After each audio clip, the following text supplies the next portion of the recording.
ચપ્પુ છરી ધાર્યું રેતો લઈને નીકળશો ને તો એસઓજીમાં તમારી સ્પેશિયલ ટ્રીટમેન્ટ કરવામાં આવશે.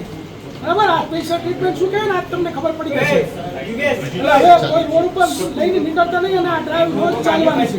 એસઓજીએ ઓપરેશન રેમ્બો હાથ ધર્યું. એના અંતર્ગત સમગ્ર શહેરના અલગ અલગ જે અમારા ડિવિઝન છે એની અંદર એક ડ્રાઈવ આપવામાં આવી હતી. એ ડ્રાઈવ દરમિયાનમાં જેટલા પણ તડીપાર થયેલા છે તે ઇસમો, ગુજસીટોક અગાઉ થઈને છૂટેલા છે તે તથા મારામારીના ગુનાવાળા અને ગંભીર ગુનાવાળા જે આરોપીઓ છે એને ચેક કર્યા અને અમુકને કોમ્બિંગ દરમિયાનમાં રોડ પર મળી આવી. એવી રીતે ટોટલ 72 જે છે આરોપીઓ પકડી પાડ્યા છે હથિયારો સાથે અને 72 હથિયારો પણ પકડ્યા છે. આ દરમિયાનમાં એક આસિફ તલવાર કરીને તડીપાર ભંગ નો કેસ પણ કરવામાં આવ્યો છે. જે તડીપાર થયેલો હોવા છતાં શહેરમાં હાજર હતો. એનું નામ છે આસિફ તલવાર, જે ગુજસીટોક અને ડબલ મર્ડરનો આરોપી છે તે પણ પકડાયો છે.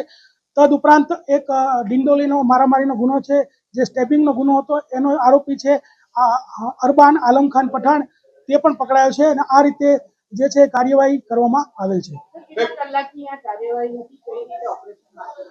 ગઈકાલે સાંજે હાથ ધરવામાં આવેલી હતી અને અમારા ડિવિઝનની જે અલગ અલગ ટીમો છે અને જે અમારા ત્રણેય પીઆઈઓ છે એને અલગ અલગ ટીમો બનાવી અને અમુક અમારા જે બાતમીદારો દ્વારા બાતમીઓ મળી હતી કે આની પાસે હથિયાર છે એને ચેક કરવામાં આવ્યા.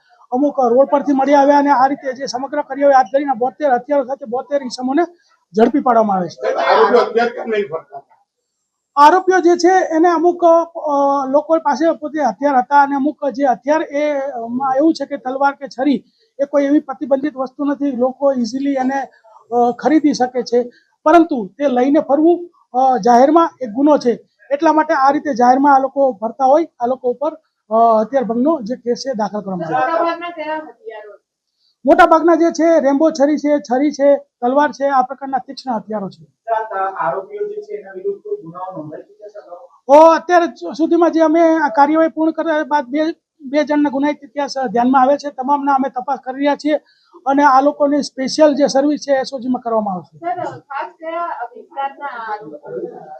આરોપીઓ જે છે એ સમગ્ર એરિયાના છે, પણ સૌથી વધારે લિંબાયત, ચોક બજાર, અઠવા, ભેસ્તાન અને સલાબતપુરામાંથી વધારે પકડાયા છે.